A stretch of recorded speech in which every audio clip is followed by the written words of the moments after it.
Terminal व्हेलॉसिटीचा concept वापरून JEE main 2025चा हा question आहे.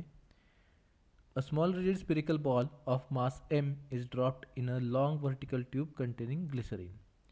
The velocity of the ball becomes constant after some time. If the density of the glycerine is half the density of the ball, then viscous force acting on the ball will be. Consider G as the acceleration due to gravity. तर terminal velocity ज्यावेळेस reach होते त्यावेळेस काय असतं, त्यावेळेस vertical force mg is balanced by vertically upward force that is buoyant force plus viscous force. आणि या क्वेश्चनमध्ये आपल्याला काय सांगितलं आहे की डेन्सिटी ऑफ द ग्लिसरीन जी आहे it is half the density of the ball. म्हणजे बुओयंट फोर्स जो असेल तो किती असेल, mgच्या हाफ असेल.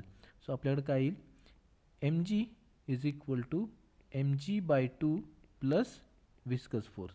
तर इथून आपल्याकडे काय येईल, viscous force is equal to mg/2. तर आपलं करेक्ट आन्सर काय येईल, ऑप्शन सी.